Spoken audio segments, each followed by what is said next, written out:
Namaste, and welcome to our continuing series on Savitri.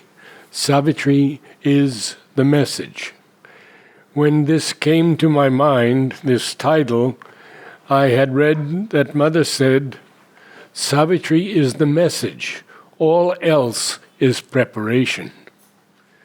So we still have some more evenings of the message.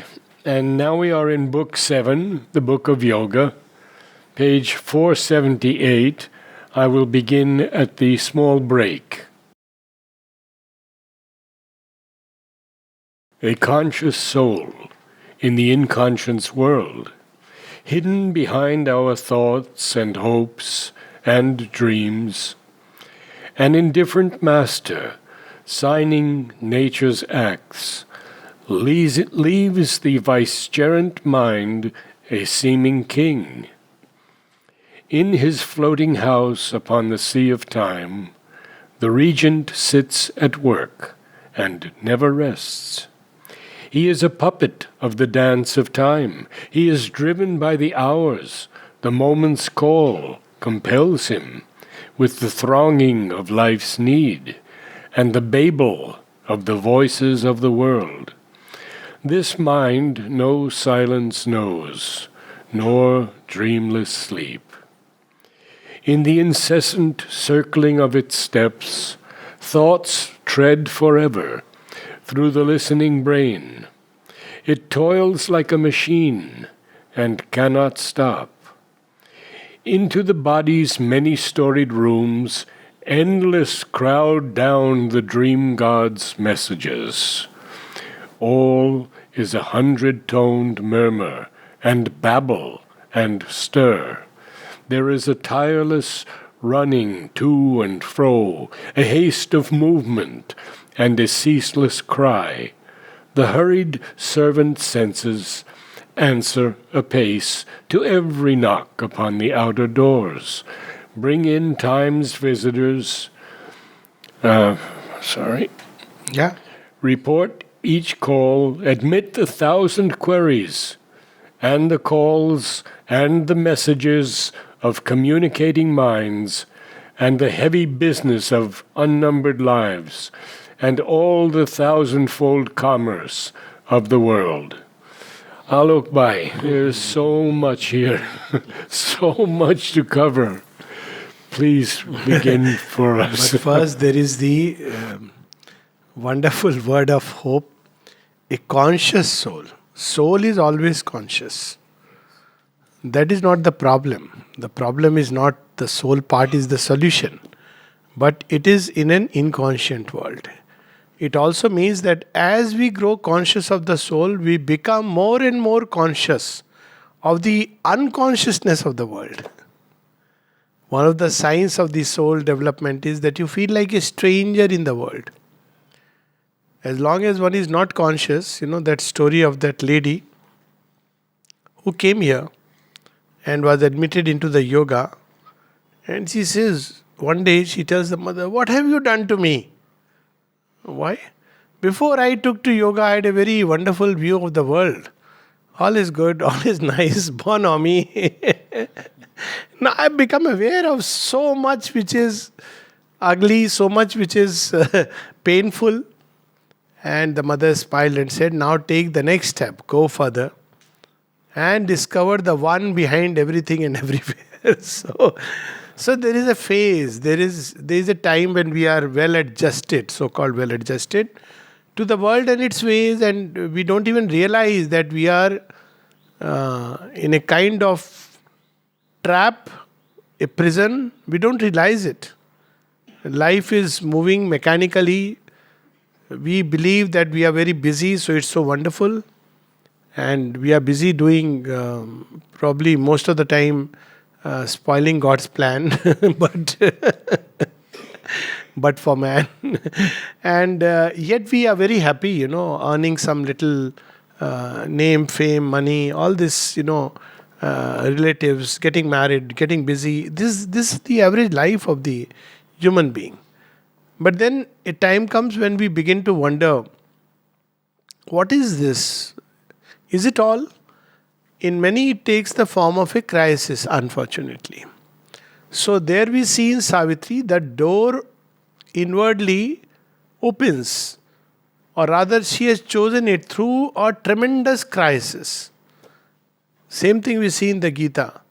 Arjuna has lived with Krishna, he has moved around with him, he has called him his friend. Madhav, Keshav, come, let's go for a walk, let's have a stroll. And one day, he is confronted with the stark fact that they whom he loved, felt are his own. They are ready to stand against him. And not against him, against dharma, which is so obvious. And he just can't digest. Poor fellow is shaken to the core. And he has, what is his choice? Either to take up arms against his own loved ones and dear ones, or else to leave the game and go out and become a sannyasi.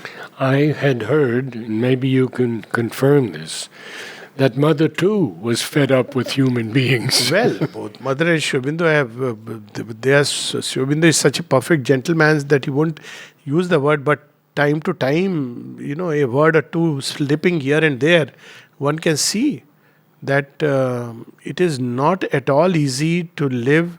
I compare it like this, that as a human being, if you are suddenly finding yourself surrounded by wild animals who don't understand you, though you understand them, so you can't be like them. You can't start clawing and biting.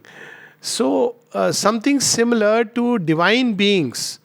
And that's what I keep reminding, that every time we see humanity, we should also see the divine love. Otherwise, it is miserable. The only way one can survive, sustain, continue with the journey when we look at humanity as it is stands, is by remembering divine love, what she must have experienced. I can't even imagine what they must have experienced living amongst all of us. Ingratitude, lack of faith, doubt. Sri Aurobindo has said so, but I have my own views, ideas, opinions, all kinds of things. So, how they would have, taking upon themselves all the issues. So, this is a phase when Savitri now wants to go inside there. How do I meet this challenge? This is not her personal challenge, but it's a cosmic challenge. There is death. Somebody whom she loves is going to die. That's how she starts the yogic journey. And then she realizes that it's not just about herself. So many, this love which gets broken at the slightest pretext upon earth, how it can be rooted deep on earthly soil, unpolluted, uncorrupted, pure, holy, with its transforming power. Love is that power which she has embodied. So to root it, and that's why you see death keeps on telling her, no, what you are calling love is nothing but just the gland, the emotions, the effervescence, because that's what love has become. And she keeps reminding him, no, what love is and how it can be restored to its pristine purity. So death stands as the very opponent. Love is the power that unites matter to the divine, lifts it up. It is the power of union, of matter and soul, of world and spirit, of world and God. But what humanity has done to it is a different story altogether. And therefore, death stands at its very opposite. He says, no way. I grant you few hours of love. Not more than that. And little gifts and little things. gifts here and there. Yeah. And then life is mechanical, routine, everything is the same. That's how it... And then she tells him that you are the one who has, created an unbridgeable gulf. He's the one he has created. So human beings, by the time they are 40, 50, become cynics, or they become practical. Two ways of looking at the same thing. Okay. So practical. You see, all that is very fine, but basically practically you have to see. Now this is how the ideal becomes a ridicule. A matter of, all these are Sri Aurobindo's words, so it's ridiculed, jeered, mocked. Oh, you see Savitri's search when she reaches the mental world, there is somebody who still seeks for the soul. Is there a soul? Somebody who still seeks. The other one. Yeah. Write your name in the book of the elite and we'll be happy to give you an insignia. You are One of us, that's it. That's all that is required. Don't seek for the soul. And Savitri says, I cannot rest here. So this is where the journey starts, the parable of the search for the soul. What does she find in the beginning is what is being described here. First finding, when we look within, is chaos. And if we have not found chaos yet within, then we are still not dived a few inches. What a chaos. We are pulled by every little knock, every little thing in life, not shocks, knocks. If you see people, the way they attend the call, the way they are constantly pulled outward by every senses. In a bazaar, you just walk down the promenade here. And as you go, you see, people are pulled by everything they see, everything they hear, experience. This is the matter of discussion whole day. So this is what she's describing, he's describing the real time, yoga in real time. How does it start? They have their pacifiers also. Yeah. This is, of course, pacifiers. So WhatsApp. Now, so many things together are pulling us outward. A conscious soul in an inconscient world. Inconscient's world. This world is ruled by the inconscient. It has formed it out of its, so-called nothingness. Hidden behind our thoughts and hopes and dreams. Who is hidden? Conscious soul. It is hidden behind our thoughts and hopes and dreams. And what is it doing? An indifferent master signing nature's acts. So this is the first stage of the, Shubindra speaks of 3 stages of the soul recognition or evolution. One is when it is anish, it is still the master. Can't, but the master is blind, lame, but still he's the master. So all the managers, ministers come and ask his signature. And he is indifferently signing. Whatever comes on the table, he signs. So, an indifferent master signing nature's acts leaves the vicegerent mind a seeming king. So, there is somebody else actually who is deciding on his behalf. And everything the buck is passed on to, he's the boss. So, boss doesn't even know that in my name what all is happening. Nature is, because without that it cannot continue. Master has to give the sanction. Now here, because he is totally hidden behind, indifferent, he doesn't even know exactly. Mind is busy with 100 errands, so it just signs whatever nature brings, wherever it takes, one goes. So this is the stage of anish, not ish. Then the stage is sakshi. He begins to see what's happening around. Witness. And then he becomes ish. He says, no, this must change. In his floating house upon the sea of time, floating house, everything is always moving. Jagatyam Jagat. So, there is no stable ground.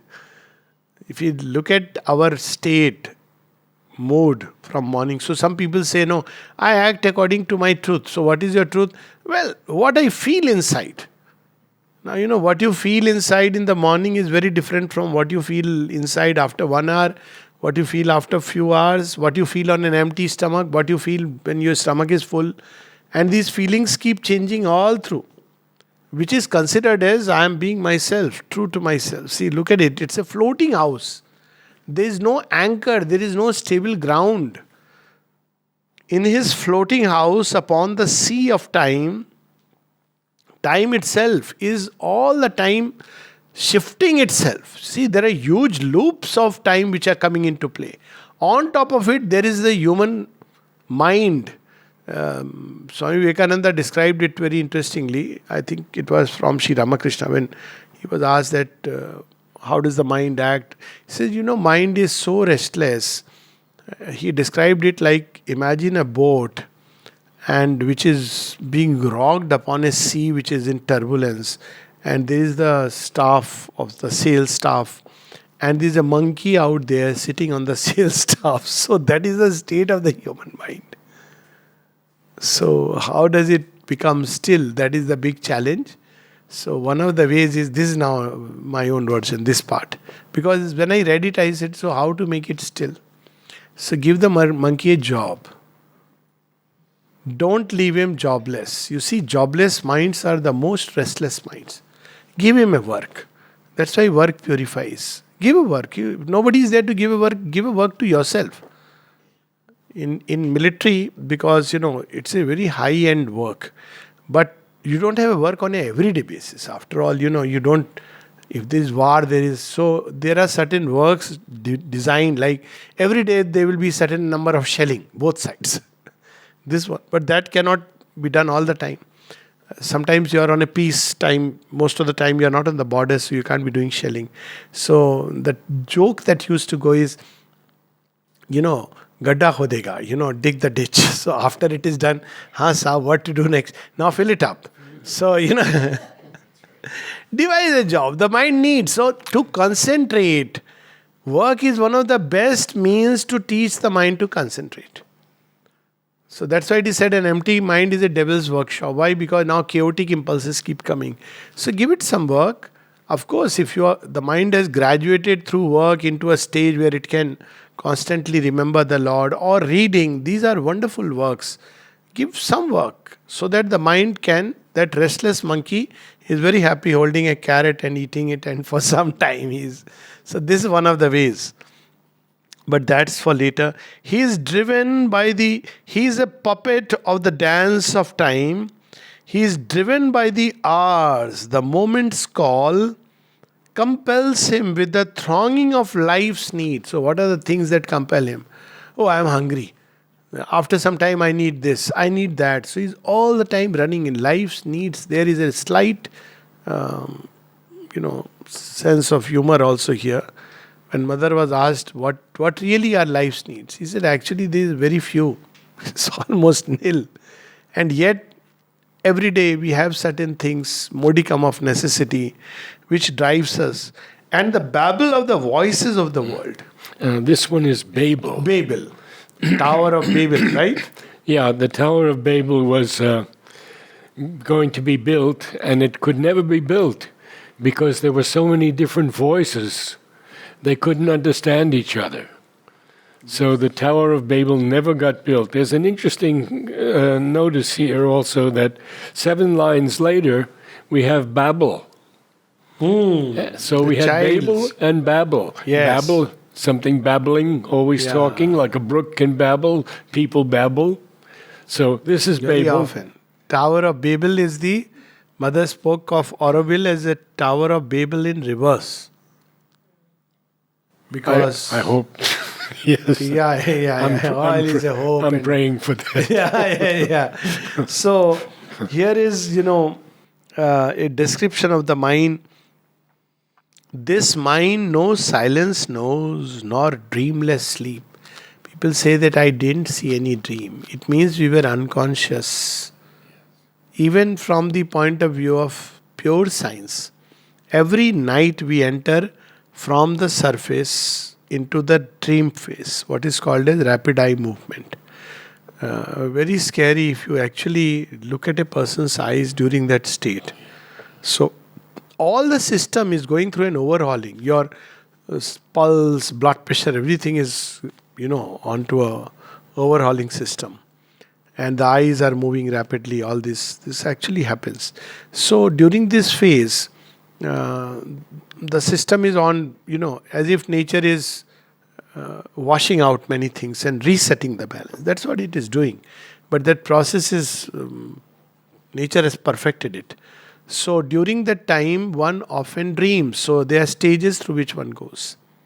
So there is the dream sleep. After that, for few moments, we touch the core, which is the Alpha. Yeah, alpha from the EEG point of view, but we touch the deeper state from where we, for just a moment, we touch the soul.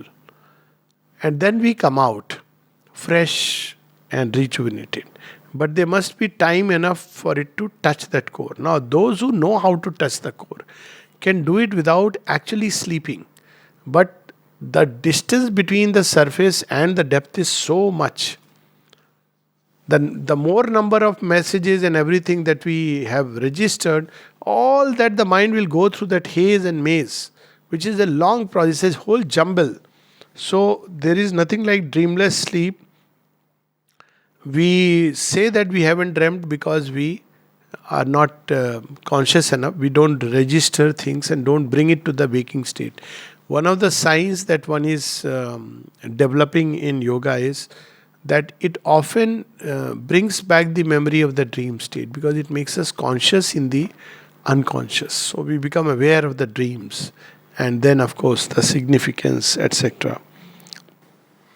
Children have it almost Yeah. consciously, Yes, easily. yes, because they are not so much like adults, fortunately. In the incessant circling of its steps, thoughts tread forever through the listening brain. The circuits of the brain are all the time active. Current is running and thoughts are constantly impacting. Where do these thoughts come from? They come from the entire cosmos. So they are coming from different layers. It toys like a machine and cannot stop. There is not a moment when the mind stops.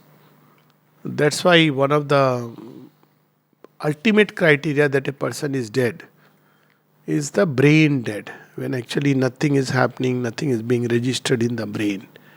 So, brain dead, because otherwise the mind is constantly active. Actually, the entire human body system, the heart is constantly active, all the systems. If you look at it that way about the human body, it's fascinating what a machine it is. That for decades it continues.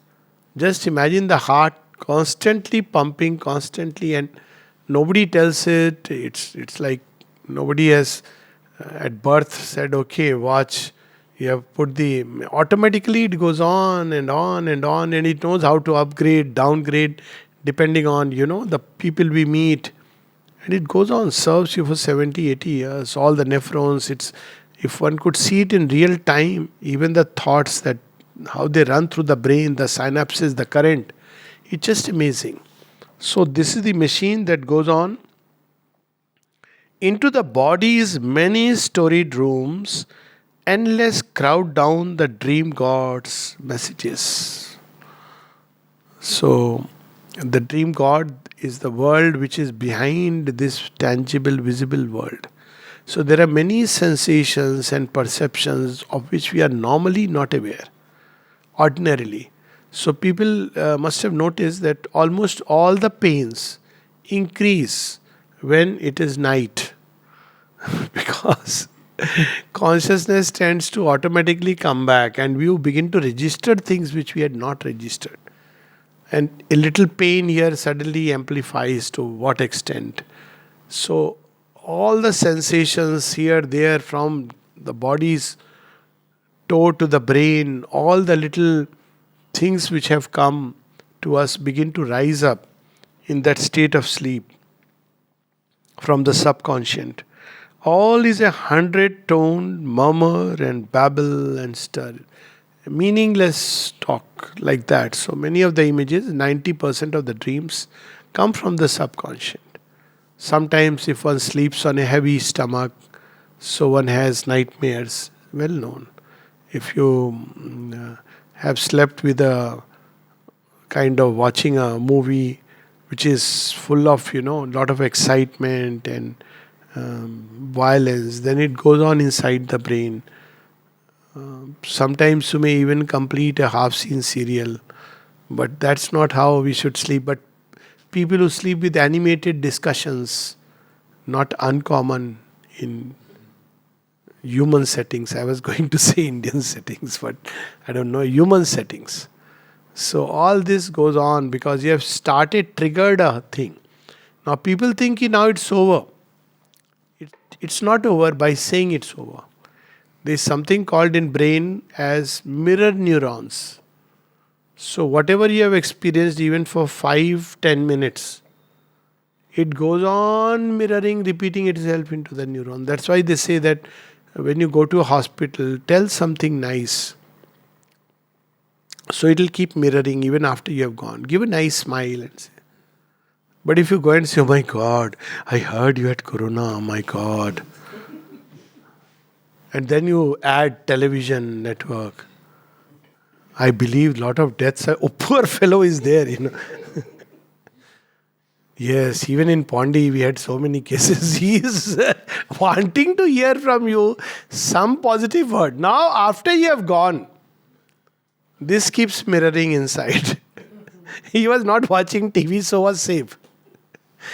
There is a joke about it that someone asked two people roaming around without a mask and something. He said, how come you people are corona free? He said, because we don't watch TV. So we have a little common cold, it passes away. Now, so this is the impact, because this all visuals and graphic details, and it has an impact upon us. Fear creates panic. Panic accelerates the immune system into a hyper response. A lot of people died because of that. It's a very well-known thing. That's why people started using steroids. The reason is because they discovered, they'll not tell you that it's because of fear and panic. Because, who are the creators? I did not speak about it. But steroids came into use precisely because people discovered many are dying because of hyperimmune response.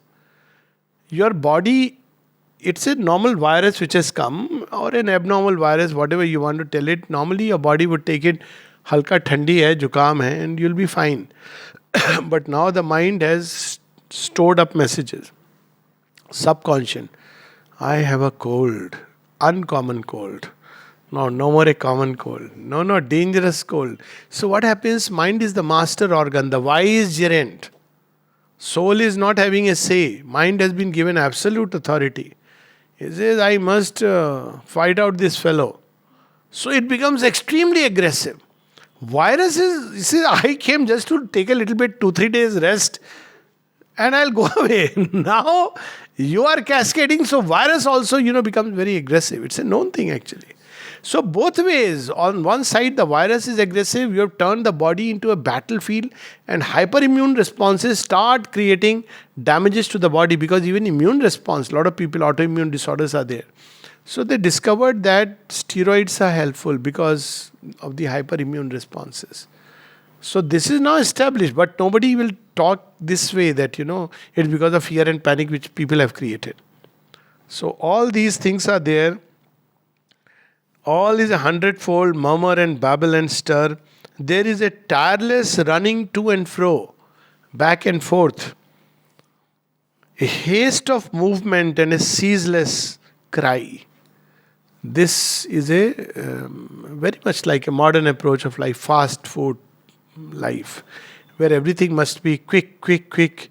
How many minutes you will get delivered your food, and everything, the way the ambulances come and take you. When I hear the hooting sounds, I sometimes wonder that whether this man will stay alive through this process. Have you heard? I don't know whether inside you can hear it or not. I hope not. It is such a hooting sound, makes you feel that now it's a question of minutes. Your life is hanging by minutes. And unless, I don't know inside whether you actually hear this sound or not, but it's not a good, there must be something more, or at least they should have a parallel, something playing inside which is beautiful as you enter. So this is all the time, all this is happening. A haste of movement and a ceaseless cry. The hurried servant senses answer apace. Senses are servants. So all the time they are hurrying for everything. A little touch here, and what is it, a bite, then smell and taste and eyes and ears and everything. All the time they are reaching out to the mind, because mind is the sixth sense. Mind is the integrating sense. Mind is not buddhi in Indian psychology. Buddhi evolves out of the mind. That's later. Initially, buddhi is the discerning intellect. He is the one who holds the reins. The rein is the mind. And the senses are the steed. That's how it is described. Do you see the ceaseless cry as the wanting, the need, the desire, the demands? Plenty. Just every sense. It's exactly. so For instance, now in WhatsApp, one of the things we all have, now you can't stop, that. And also because if you have to answer, it's part of your job, so you can't completely uh, stop that. I mean, life is organized like that. But what you can do is there are many, for instance, videos and this thing. You need not open everything. Otherwise, mechanically, every video you have to open and see to the end. And you have to also give a comment, not needed. So just focus on that. Focus on itself will be big enough list. Just focus on the things which are essential, and especially groups. The less you go, the better it is. It's just some practical techniques. So otherwise you'll be flooded. So fix a time when you will check. That's one of the ways. The hurried servant senses answer apace to every knock upon the outer doors, which are the where the senses are picking up the signals from. Bring in time's visitors, report each call. Admit the thousand queries and the calls. Whose queries are these? They are not like query is query. It is like every impact the mind has to know, that's meaning, give a meaning. It must change it into a perception, because these impacts are coming purely as energy impacts. They're like, for instance, our eyes. We don't see the tree by the eye, we see it with the mind. The eyes are only reporting the photons as they are entering. That's all. It's a stream of energy entering. Now the pattern is such, this is one of the challenges in neurology, pattern recognition. How does the mind recognize, build a pattern? So it picks up those signals. That's why if the signals are disordered because of certain conditions, there is a condition called as cortical blindness, where you are actually seeing but you say you are blind. And you are not feigning. Fascinating conditions. So you are getting all the signals in the brain. Now the mind will come in. Okay, it's quickly gathering everything, making a perception, giving a meaning. Meanwhile, another is coming, third one is coming, fourth one is coming. Constantly it is coming. Streaming in, live streaming. So this is what admits the thousand queries. And the messages of communicating mind. This is not bad enough. This is quite big job. Then there are directly, not through the senses, directly communicating minds. They may be sitting far away, thinking about you intensely, and you have those, as they say, hiccups. So they are coming and entering, and especially with yoga, when the mind opens, enters a larger territory. That's why ignorance is bliss. At one point, as the mind expands, it enters the cosmic mind, countless communicating minds. With the mother, even hemorrhage happening somewhere in somebody gets translated in a way in her body and mind. And one is to handle. Mothers used to say, thousands of queries are actually coming all the time. Now, for her, it was a conscious cry for help. And she had to respond to it. So, Sri Aurobindo was asked, does he remember all of them? He says, no, then it is maddening if one has to remember. But it's not like an encyclopedia. But if necessary, she can recall it.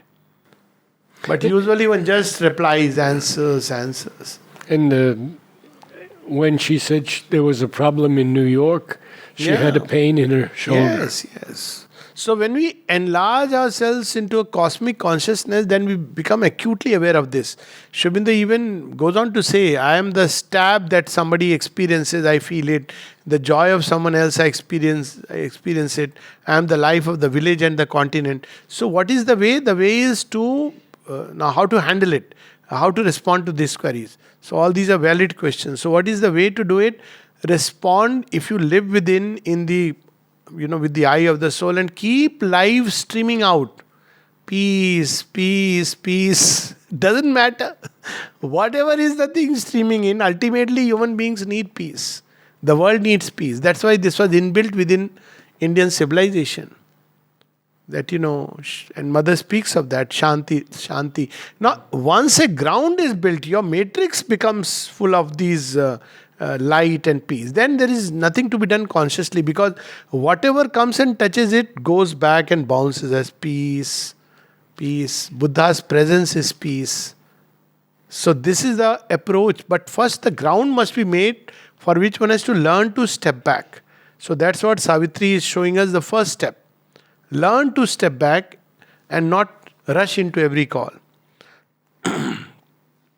And the heavy business of unnumbered lives and all the thousandfold commerce of the world.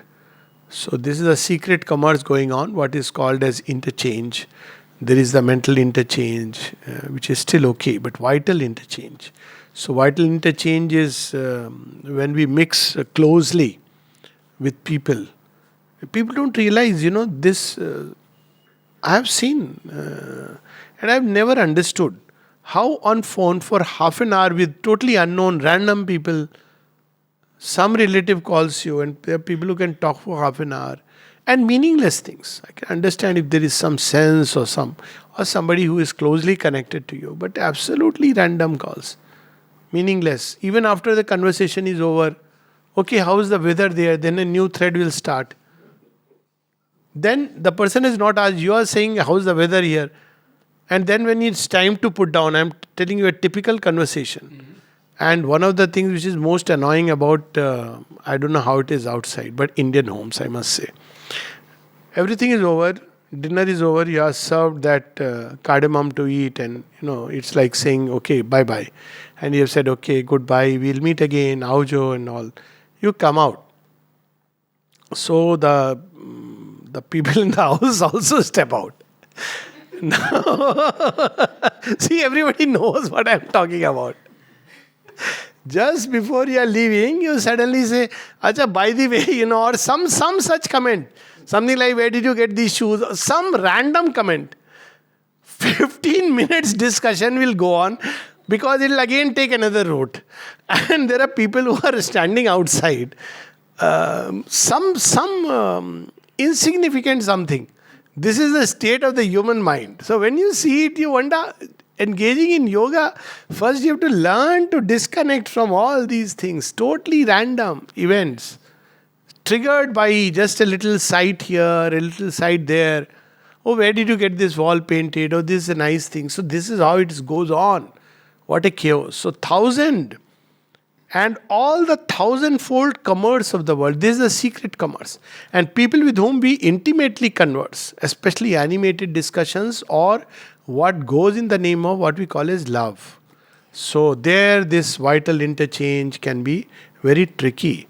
If one is developed, one tends to lose. It's a different thing in love. Loss and gain are often balanced out.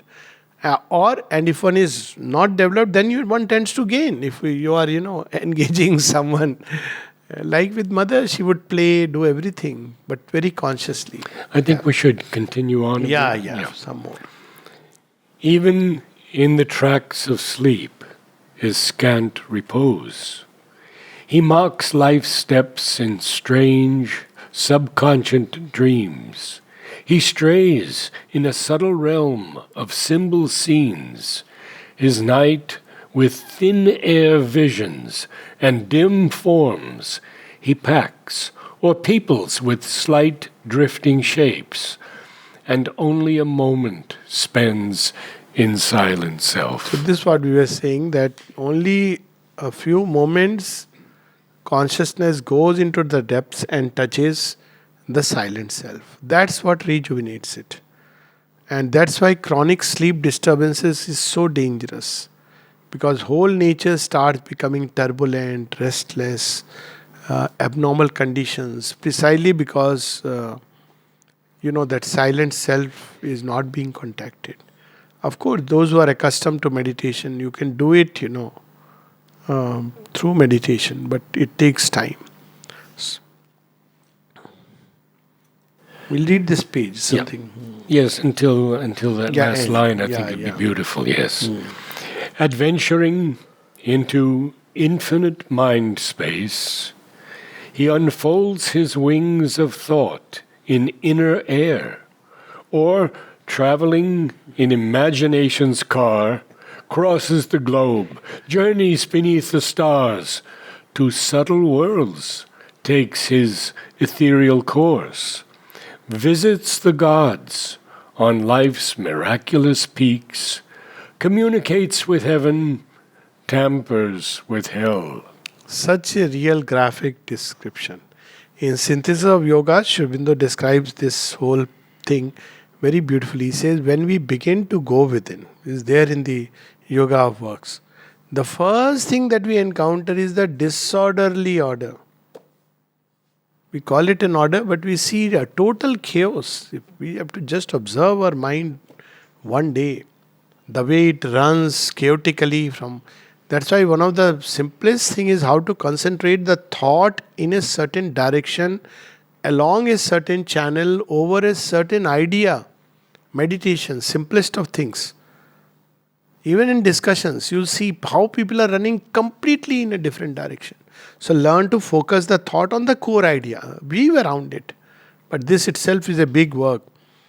And imaginations and all these things, gods and heaven and hell, everywhere it goes. And then he says something very interesting. This is the little surface of man's life. This is the little surface of man's life. He is this, and he is all the universe. He scales the unseen, his depths dare the abyss. A whole mysterious world is locked within. Unknown to himself, he lives a hidden king. Behind rich tapestries, in great secret rooms, an epicure of the spirit's unseen joys, he lives on the sweet honey of solitude. A nameless God in an unapproachable fane, in the secret adytum of his inmost soul, he guards the being's covered mysteries beneath the threshold, behind shadowy gates, or shut in vast cellars of inconscient sleep. So this keeps us tied to the surface, this entire play which has been described. And so long as we remain tied to the surface, there is little hope of, we can use big words, soul is there, and we can talk about all these things, but ultimately, at some point of time, we have to take the very first step, which is to step back. That's what the mother beautifully explains. First step is to step back. And she says, you look at this whirl of forces which are going around.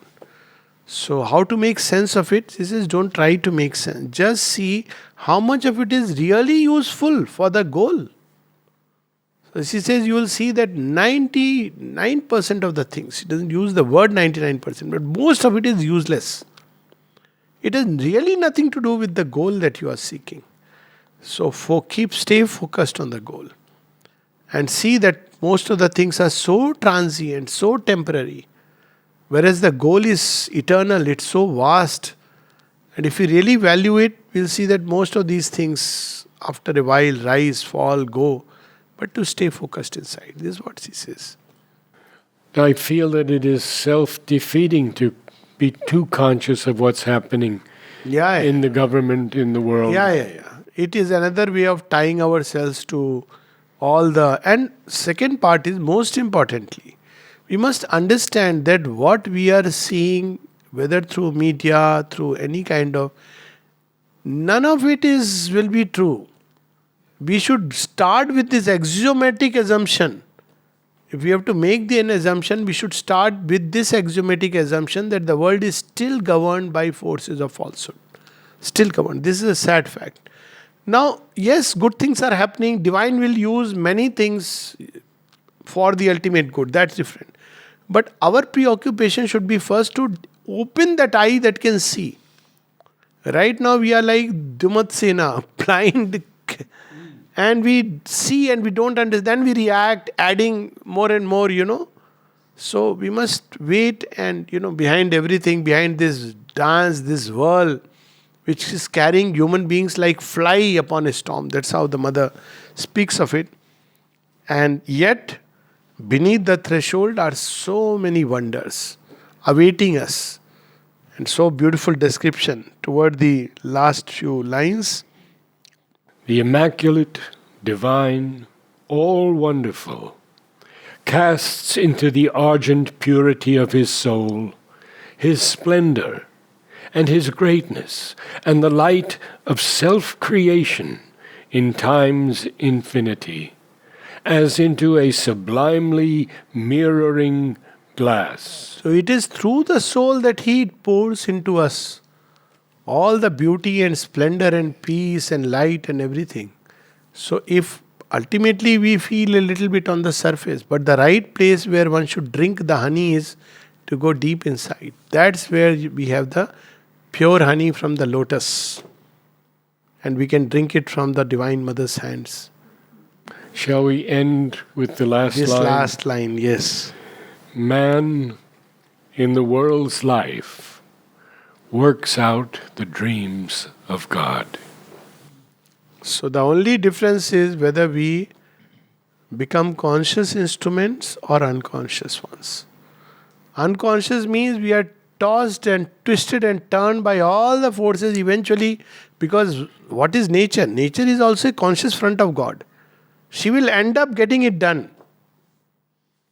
Or if we are conscious, then we participate, we have the joy, there is no more the suffering, and we know what is the right thing to do. Otherwise, nature will end up doing right. Here is in terms of what will help the divine plan ultimately fulfill itself. In that sense, it is the right. It will end up doing it, but through so much pain, suffering, misery, and through such a long and complex process. But when we are conscious, it is done swiftly, smoothly, happily. We collaborate joyously. So we'll stop here, but I must say that for those, I'm sure all of us are interested, the next 2.5 pages take us through what more is there. So just a few lines I'll read and then we'll stop. Very but good. All is there, even God's opposites. He is a little front of nature's works, a thinking outline of a cryptic force. All she reveals in him, that is in her. Nature, all that nature, right from the lowest ranges to the highest, nature sends to man.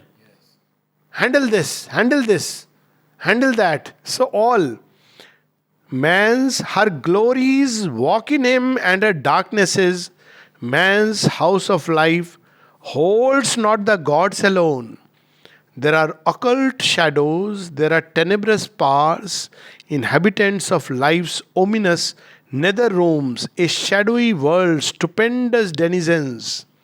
A careless guardian of his nature's powers, man harbors dangerous forces in his house, the titan and the fury and the jinn. But at the end comes the master line. But there is a guardian power. There are hands that save. Calm, eyes divine, regard the human scene. So all this one has to encounter when one goes within. It is not like, feel good yoga, sit down, take this mantra, you'll feel peaceful, nice, tranquil music. If it is still only this stage is going on, then it is really in frenzy. You have to get past that feel good factor. Walk in real time. This is a journey in real time. And as one goes deeper and deeper, all these things wake up. The gods come to assist because they realize now here is somebody who is getting ready. And the titans start opposing. It becomes the field of a battle, the battlefield, the Devasur Sangram. And yet he reminds us, and yet there is a guardian power. There are hands that save. Calm, eyes divine, regard the human scene. So don't advise that Sri Aurobindo repeatedly, don't try it on your own, lean upon the mother, her grace. And if one has not formed this habit, no, I'll do it myself. Yoga is not I'll do it myself because things can come and completely upset the world. So when we have learned to open to Mother's grace, she knows how to really handle these. She is the master. If this is nature, she is super nature. So she knows how to take care of all these elements. The beast comes and looks at her and says, I'll become your Vahana. The Asura and Rakshas come and says, take my Namund Malini, remove my ego. And if human consciousness tries it all alone, then we can understand. I have seen in my own life that some things to be gotten rid of would take a tremendous tapasya and maybe many lives. And yet, Mother lifted them just like that. In an instant, she took it away. And another one, and another one. Yes. Absolutely true. And she does it in ways which are incalculable. Yeah, you don't even We realize could have it. even imagined that this could be a way. Yes, Only she can do it. yes, yes, She can take you through a trapdoor into freedom. It's unimaginable. yes. So this is, the more we get into this journey, it's so wonderful.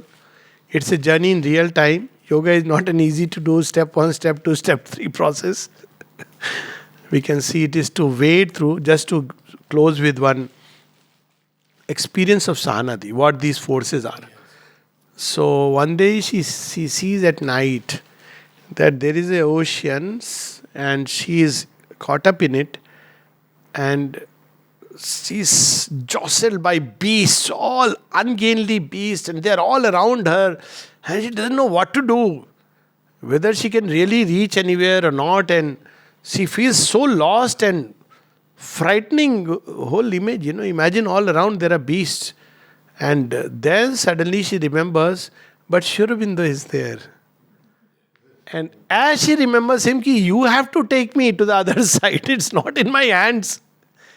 And then she sees that while they continue, a passage is created, and she sees on the other side Sri Aurobindo and the mother. Chotnarayanji once mentioned something very similar, that he sees that there are a lot of people all around and he is also there.